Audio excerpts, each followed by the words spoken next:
ശ്രീജിത്ത് പങ്കുവയ്ക്കുന്ന പ്രധാനപ്പെട്ട വിവരമുണ്ട്. അതായത് മന്ത്രിസ്ഥാനം ഉറപ്പിച്ചിരിക്കുന്നവർ ആരൊക്കെ എന്നുള്ളതാണത്. കെ മുരളീധരൻ, അദ്ദേഹം മുൻ KPCC അധ്യക്ഷനായിരുന്നു. വട്ടിയൂർക്കാവിൽ വലിയ രീതിയിൽ ഉജ്ജ്വലമായൊരു വിജയം നേടി വന്നയാളാണ്. കെ മുരളീധരൻ മന്ത്രിസ്ഥാനം ഉറപ്പിക്കുന്നു. ഒപ്പം നിയമസഭയിലേക്ക് ആദ്യമായി എത്തുന്ന എം ലിജു, നമ്മൾ നേരത്തെ ശ്രീജിത്ത് റിപ്പോർട്ട് ചെയ്തതാണ്, എം ലിജു മന്ത്രിസ്ഥാനം ഉറപ്പിക്കുന്നു. PC വിഷ്ണുനാഥ്, അദ്ദേഹം മന്ത്രിസഭയിൽ ഉണ്ടാകുമെന്നുള്ള കാര്യം ഉറപ്പായിരിക്കുന്നു. KPCC അധ്യക്ഷൻ സണ്ണി ജോസഫും ഒപ്പം ചാണ്ടി ഉമ്മനും, ഇങ്ങനെ 5 പേർ മന്ത്രിസഭയിൽ ഉണ്ടാകുമെന്ന് ഉറപ്പായിരിക്കുന്നു. ശ്രീജിത്ത് ഉണ്ട്. ശ്രീജിത്ത്, എന്തൊക്കെയാണ് പുതിയ വിവരങ്ങൾ?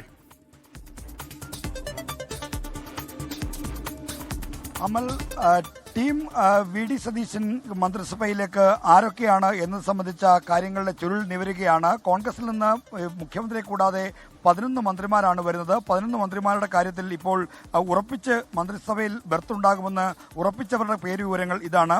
Vattiyoorkavu MLA K Muraleedharan, Kayamkulam MLA M Liju, Kundara MLA PC Vishnunath, Peravoor MLAയും KPCC അധ്യക്ഷനുമായ Sunny Joseph, Puthuppally MLA Chandy Oommen എന്നിവരുടെ പേരുകളാണ് ഉറപ്പിച്ചിരിക്കുന്നത്. അതായത് 5 പേർ മന്ത്രിസഭയിൽ ഉറപ്പായും ഉണ്ടാകുമെന്ന കാര്യത്തിൽ വ്യക്തത വന്നിരിക്കുന്നു.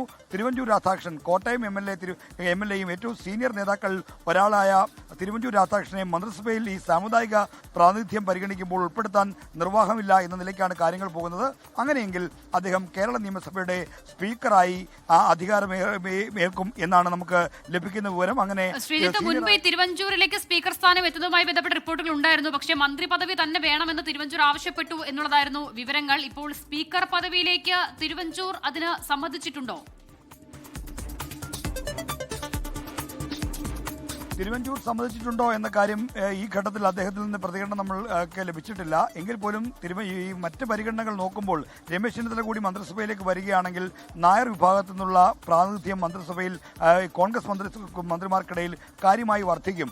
അത് മറ്റ് സാമുദായിക സന്തുലനത്തെ ബാധിക്കും. ഈഴവ വിഭാഗത്തിനുമൊക്കെ തന്നെ അതുപോലെ തന്നെ പരിഗണന നൽകേണ്ടതുണ്ട്.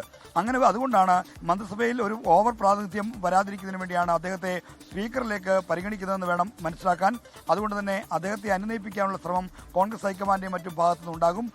അദ്ദേഹത്തെ പോലെ സീനിയർ ആയ ഒരു നേതാവിന് ലഭിക്കാവുന്ന ഏറ്റവും നല്ല അംഗീകാരം എന്ന നിലയ്ക്കാണ് കോൺഗ്രസ് സ്പീക്കർ പദവി തിരുവഞ്ചൂർ രാധാകൃഷ്ണനോട് നൽകുന്നത് എന്ന് വേണം കോൺഗ്രസ് നേതാക്കളിൽ നിന്നുള്ള സംസാരത്തിൽ നമുക്ക് മനസ്സിലാകുന്നത്. അതുകൊണ്ട് ഒരുപക്ഷെ അദ്ദേഹം വഴങ്ങാനുള്ള സാധ്യത തള്ളിക്കളയാൻ കഴിയില്ല. ഇപ്പോൾ ഇടഞ്ഞു നിന്ന രമേശ് ചെന്നിത്തല അടക്കം മന്ത്രിസഭയിലേക്ക് വരാനുള്ള സാധ്യത തെളിയുമ്പോൾ തിരുവഞ്ചൂരിന് മാത്രമായി മറ്റൊരു കടുത്ത നിലപാടിലേക്ക് എടുക്കാൻ സാധ്യത കുറവാണ്. മാത്രമല്ല കോട്ടയത്ത് നിന്ന് ചാണ്ടി ഉമ്മൻ മന്ത്രിസഭയിലേക്ക് വരികയും ചെയ്യുന്നുണ്ട്. അപ്പോൾ അത്തരത്തിലുള്ള എല്ലാ പരിഗണനകളും ഇവിടെ ഒരു പ്രധാനപ്പെട്ട പ്രശ്നമാണ്. മുസ്ലിം ക്രിസ്ത്യൻ വിഭാഗങ്ങൾക്കുള്ള പരിഗണനയ്ക്കൊപ്പം തന്നെ മറ്റു വിഭാഗങ്ങളെ കൂടി പരിഗണിക്കേണ്ടതുണ്ട് എന്ന വികാരം കോൺഗ്രസിനകത്ത് ശക്തമാണ്. ശ്രീജിത്ത്, ഇപ്പോൾ 5 പേർ ശ്രീജിത്ത് പറഞ്ഞത് പ്രകാരം മന്ത്രിസഭയിൽ സ്ഥാനം ഉറപ്പിച്ചിരിക്കുന്നു. ഇനിയുമുണ്ട് 6 പേരെ കണ്ടെത്താൻ. ആ 6 പേർ ആരൊക്കെയായിരിക്കും? ആ നിലയിലേക്ക് പരിഗണിക്കപ്പെടുന്നവർ ആരൊക്കെയാണ് നിലവിൽ? ഇനി അമൽ,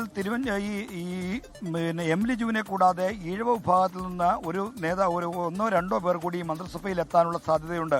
അങ്ങനെ വരുമ്പോൾ അത് ബിന്ദു കൃഷ്ണ, വിദ്യാ ബാലകൃഷ്ണൻ തുടങ്ങിയവർ, കെ ജയൻ തുടങ്ങിയ പേരുകൾ ആരെങ്കിലും 1-2 ആളുകളായിരിക്കും മന്ത്രിസഭയിലേക്ക് വരേണ്ടത്.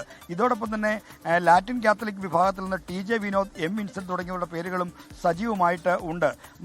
ഇതോടൊപ്പം മറ്റൊരു കാര്യമുള്ളത്, കോൺഗ്രസ് എപ്പോഴും മുസ്ലിം വിഭാഗത്തിന് ഒരു മന്ത്രിസ്ഥാനം കോൺഗ്രസിൽ നിന്ന് തന്നെ നീക്കിവെക്കും. ലീഗിന്റെ മന്ത്രിമാർ 4-5 ഉണ്ടെങ്കിലും കോൺഗ്രസിൽ നിന്ന് ഒരു മുസ്ലിം വിഭാഗത്തിന് പ്രാതിനിധ്യം ഉണ്ടാകും എന്ന കാര്യം ഉറപ്പാണ്. അങ്ങനെ വരുമ്പോൾ ആ പരിഗണന കൂടി അവർക്ക് നൽകുവാൻ വരുമ്പോഴാണ് അൻവർ സാദത്ത് ഒരു മന്ത്രിസഭയിൽ എത്താനുള്ള സാധ്യത. അങ്ങനെ വരുമ്പോഴാണ് സിദ്ദിഖിന്റെ പേരും മറ്റും ഒഴിവാകുന്നത്. 2011-16 കാലത്ത് ആര്യാടൻ മുഹമ്മദ് ആയിരുന്നു കോൺഗ്രസിൽ നിന്ന് മുസ്ലിം വിഭാഗത്തിലുള്ള മന്ത്രി. അപ്പോൾ അത്തരത്തിലുള്ള കീഴ്വഴക്കങ്ങളൊന്നും കോൺഗ്രസ് ലംഘിക്കുന്ന പതിവില്ല. ഇതെല്ലാം കണക്കിലെടുക്കുമ്പോൾ ഇനി ബാക്കി 6 പേർ കൂടി വരുമ്പോൾ മറ്റ് സാമുദായിക ഘടകങ്ങൾ എല്ലാം കൂടി പരിഗണിച്ചായിരിക്കും ഒരു അന്തിമ തീരുമാനത്തിലേക്ക് വരാൻ പോകുന്നത്. ഇപ്പോൾ ചാണ്ടി ഉമ്മൻ കൂടിക്കാഴ്ച കഴിഞ്ഞ് ഇവിടെ നിയുക്ത മുഖ്യമന്ത്രിയുടെ വസതിയിലെത്തിയാണ്. അദ്ദേഹം തിരിച്ച് ഇവിടെ നിന്ന് പോവുകയാണ്. ചാണ്ടി ഉമ്മന് മന്ത്രിസഭാ ബർത്ത് ലഭിക്കുമെന്ന കാര്യം ഏതാണ്ട് ഉറപ്പാണ്.